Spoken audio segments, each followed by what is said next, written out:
नमस्कार दोस्तों, स्वागत है आपका हमारे चैनल में। दोस्तों, ग्रीड का मतलब क्या है? तो मैं आपको बता दूं कि दुनिया के जितने भी best athletes, doctors, artist, entrepreneur और लॉयर्स हैं, इन सब का सीक्रेट है ग्रीड। वर्ल्ड क्लास स्किल और ग्रेट परफॉर्मेंस के पीछे भी यही सीक्रेट है। अगर आप एक पैदाइशी टैलेंटेड पर्सन नहीं हैं तो कोई बात नहीं, आप चाहे जो भी हों, जैसे भी हों, फिर भी आपके पास ग्रीट हो सकती है। दोस्तों, इस बुक समरी में हम आपको बताएंगे कि ग्रीट होती क्या है। इसके अलावा इस बुक समरी में आप जानेंगे कि सक्सेस में टैलेंट का कितना हाथ होता है, और आपको ये भी पता चलेगा कि लाइफ में चाहे आप किसी भी फील्ड में हों, कभी हार न मानना कितना ज़रूरी है। दोस्तों, अगर आप भी अपने फील्ड के मास्टर बनने का सपना देखते हैं तो ये बुक आपके लिए बहुत बेहतर गाइड का काम करेगी। आज हम जिस बुक की समरी सुनने वाले हैं, इस बुक का नाम है Grit, the power of passion and perseverance, और इस बुक के लेखक हैं एंजेला डकवर्थ। बुक के पहले अध्याय में एंजेला लिखती हैं कि यूनाइटेड स्टेट मिलिट्री एकेडमी में सिर्फ 10% लोगों को ही एडमिशन मिल पाता है, और इनमें ज़्यादातर लोग एथलीट और हाई स्कूल के टीम के कैप्टन्स होते हैं। लेकिन इनमें से भी कई लोग सिर्फ 2 महीने की ट्रेनिंग के बाद ही एकेडमी छोड़कर चले जाते हैं। ट्रेनिंग में नए कैंडिडेट को रोज़ सुबह 5 बजे उठना होता है।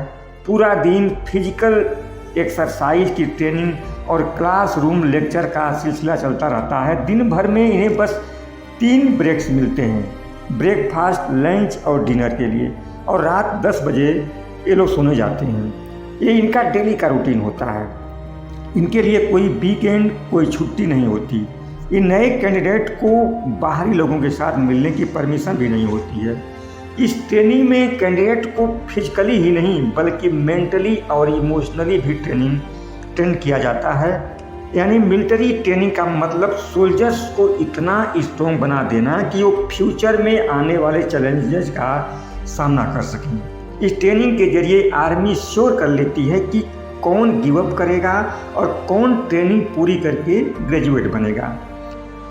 कई बार साइकोलॉजिस्ट की मदद से कैंडिडेट्स के लिए टेस्ट क्रिएट किए जाते हैं ताकि पता चल सके कि किसके अंदर क्या क्वालिटीज़ हैं और इनमें से कौन ट्रेनिंग में टिक पाएगा। लेकिन साइकोलॉजिस्ट भी ऐसा कोई परफेक्ट टेस्ट क्रिएट नहीं कर पाए हैं, क्योंकि कई बार मोस्ट इंटेलिजेंस और एथलेटिक्स टाइप के कैंडिडेट्स भी ट्रेनिंग बीच में छोड़ जाते हैं, क्योंकि इतनी हार्ड ट्रेनिंग पूरी करना सबके बस की बात नहीं है। यहाँ तक कि बेस्ट अचीवर्स भी हार मान लेते हैं। तो आखिर उन कैंडिडेट्स में ऐसी कौन सी क्वालिटीज होती हैं जो ये 4 साल का ट्रेनिंग प्रोग्राम कंप्लीट कर लेते हैं? अगर ये उनका इंटेलिजेंस या टैलेंट नहीं है तो फिर क्या सीक्रेट है? इस बुक की ऑथर एंजेला डकवर्थ ने मेडिसिन, बिजनेस, लॉ, आर्ट और स्पोर्ट की फील्ड के मोस्ट सक्सेसफुल लोगों का इंटरव्यू लिया और उनसे पूछा कि ऐसा कौन सी क्वालिटीज़ है जो हमें सक्सेसफुल बनाती है। ऐसा क्या है जो एक्स्ट्रा ऑर्डिनरी लोगों को बाकियों से अलग करता है?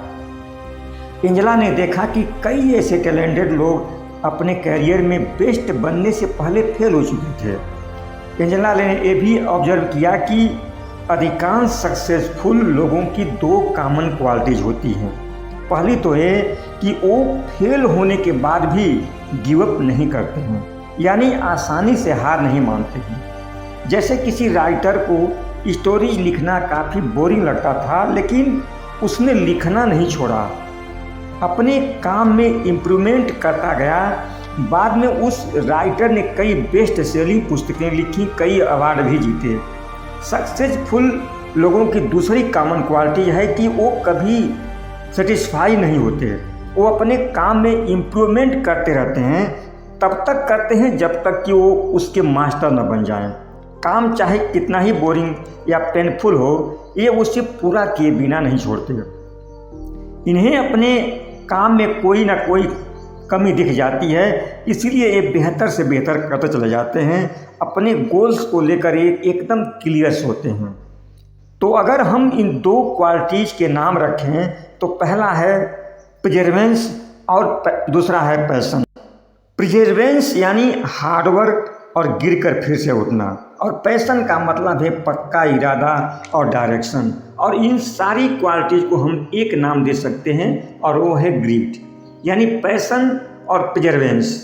बुक के दूसरे अध्याय में डिस्ट्रैक्टेड बाय टैलेंट के बारे में ऑथर लिखती हैं, सक्सेसफुल होने के लिए सिर्फ टैलेंट से काम नहीं चलेगा, क्योंकि कई ऐसे टैलेंटेड लोग हैं जिनके पास ना कोई ट्रेनिंग होती है और ना ही ये प्रैक्टिस करते हैं, इसलिए ये अपने कैरियर में बड़ी सफलता हासिल नहीं कर पाते।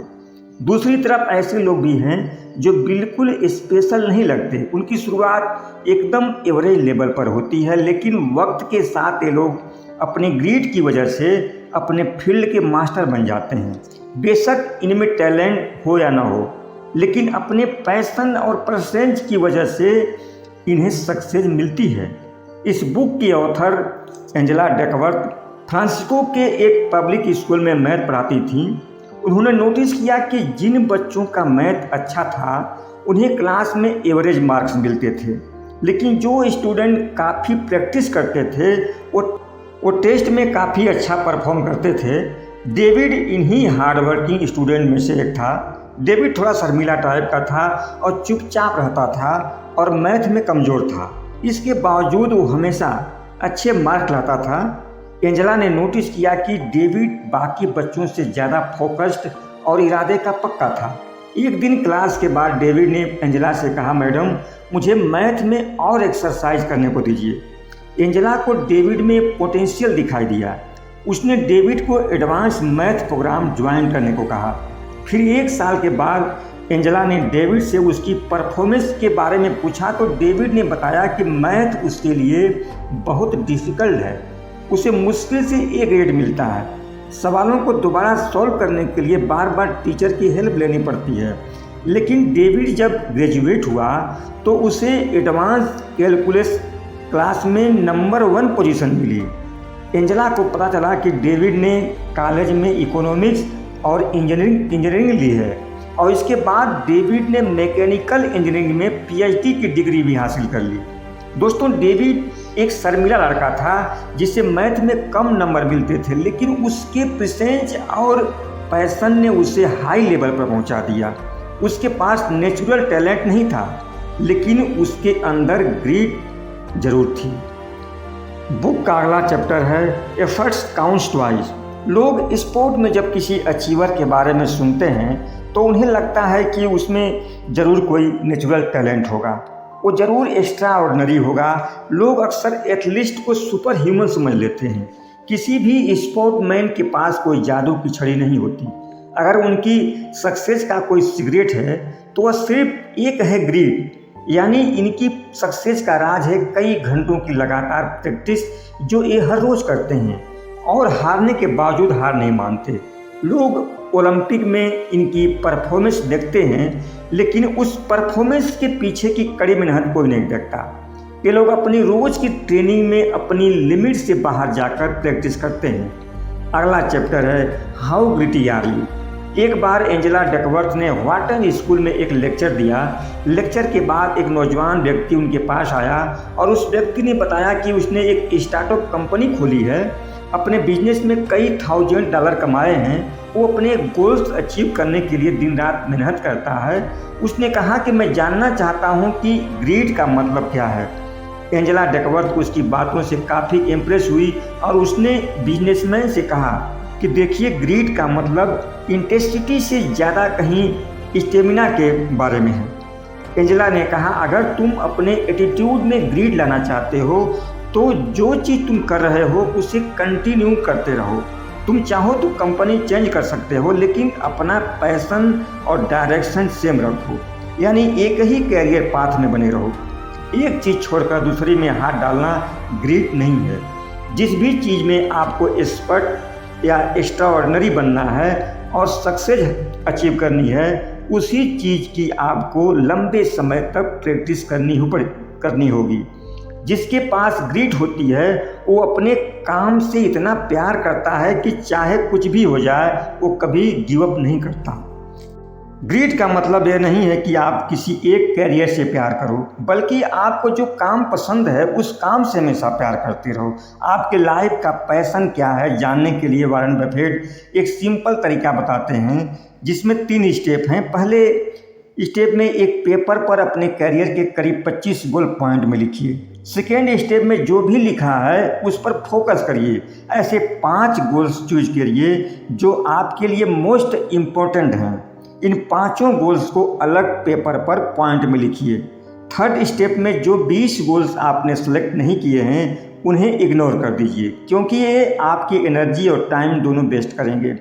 5 सेलेक्ट किए गए गोल्स पर बारी बारी अपना 100% फोकस करना शुरू करिए। चाहे जो भी चैलेंज आए उसे फेस करिए। ये एडवाइस बहुत से सक्सेसफुल लोगों ने दी है। साइंटिस्ट भी यही मानते हैं कि अपने पैशन को ही अपना प्रोफेशन बनाना चाहिए, यानी आप वही करें जो आपको पसंद हो। हालांकि स्टडीज में ये बातें सामने आई हैं कि दुनिया में सिर्फ 13% लोग ही अपना पैशन फॉलो करते हैं। शायद ये हमारी सोसाइटी की प्रॉब्लम है कि बच्चों को उनका पैशन फॉलो करने से रोका जाता है। पेरेंट्स को लगता है कि अगर बच्चे अपना पैशन फॉलो करेंगे तो उनका कोई करियर नहीं बनेगा, लेकिन ऐसा नहीं है कि पैशन को प्रोफेशन या पैसे कमाने का जरिया नहीं बनाया जा सकता। बिल्कुल बनाया जा सकता है। जिस काम में आप एक्सपर्ट होते हैं आपको उतने ही अच्छे पैसे भी मिलते हैं।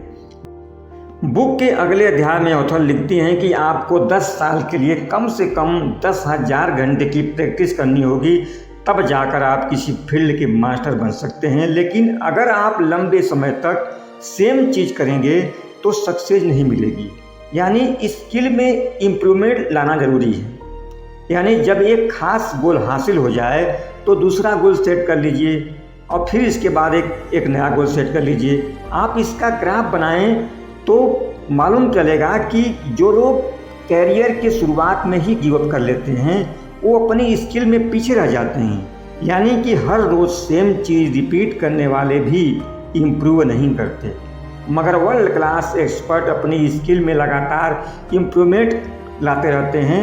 यही सक्सेस का आइडिया पाथ है। इस बुक का अंतिम अध्याय है पर्पज। ऑथर लिखती हैं कि दुनिया में जितने भी सक्सेसफुल लोग हैं उनके पास एक पर्पज होता है जो उनकी खुद की लाइफ से भी बड़ा होता है।